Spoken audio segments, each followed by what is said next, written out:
Alam mo, miss, tinanong ko yung vacancy sa accounting. Hindi ka raw pwede dahil kulang ka sa computerology.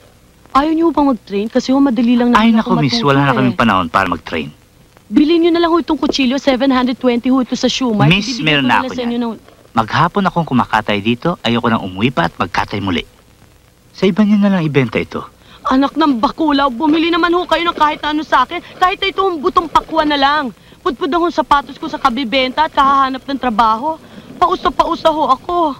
Asawa, gusto niyong bumili ng asawa? Pwede rin ho ako. Marunong ako magluto ng escabeche, ng bangus na ginisa sa tause. Sinigang nakanduli sa miso. 3,000 opisina na hong pinag-applyan ko. Ano bang hinahanap niyo sa isang empleyado? College graduate naman ho ako eh. Gusto niyo ng genius? Hindi naman ho lahat ng tao genius eh. Gusto niyo ng computer? Bakit hindi na lang kayo magtayo ng planta ng computer? Hindi pati tao gusto niyong gawing makina. Gusto niyo lahat ng empleyado niyo merong experience. Bago graduate lang ho ako, paano ako magkakaroon ng experience? Sige, miss, ilabas niyo lahat yan. Gagaan ang pakiramdam ninyo. Mabait naman ho ako eh. Kung may asawa na kayo, baka gusto niyo ng kabet, pwede rin ho ako. Nak ng bakulaw.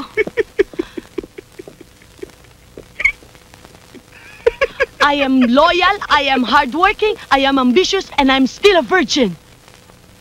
Okay lang yan, miss. Nobody's perfect.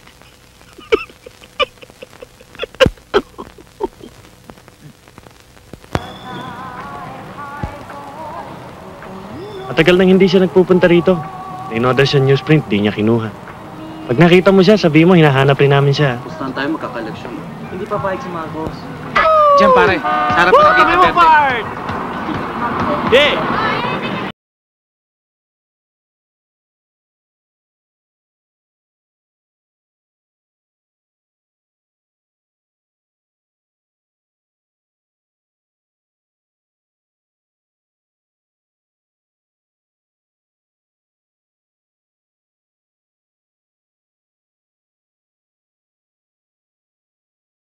Bigyan ka ng offer. Anong klase? Marami. Pero depende sa mapagkasundo natin. Ano ba ang gusto nyo? Pwede ba makita? No?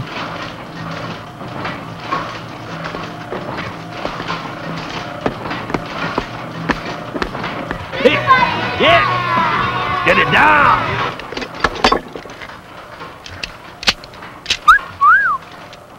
Medyo mataas ang kapital natin sa brand new.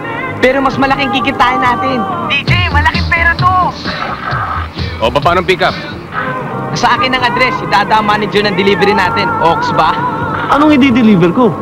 Mga gift items. Naka-gift wrap na. Ox lang, pare? Okay lang, pare. Thanks for the promotion.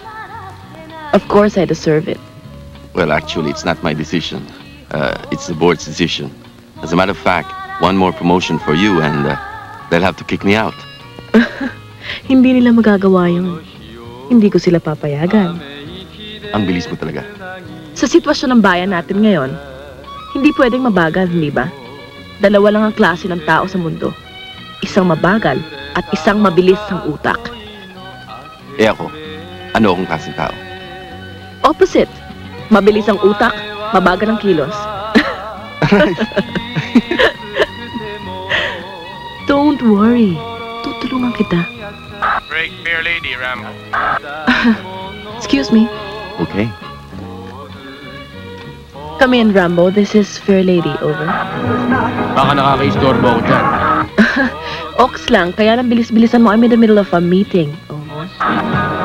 Tungkol sa business ko. Kailangan ko na mag-report kay Airpods eh. Kinukulit na ako. Why don't you sit down once and for all and think about it? Kesa naman pagala-gala ka sa kalye. Call a conference. List down your priorities. Talk to your father. Tanungin mo sa kanya kung magkano kapital ang ibibigay niya sa'yo. Or we can talk about it tonight, if you want. Over. Okay, I'll do it. Thanks and over. I'll see you tonight. Over. Ay, nako. Si PJ Estrada. Iisip bata. Binibigyan na nga ng opportunities ng daddy niya. Pero hindi pa rin niya alam kung anong gagawin niya. Problema ba yon? Sa yaman ng father noon, hindi na kailangan ng trabaho. As a matter of fact, noong 1977, we lost a lot of business.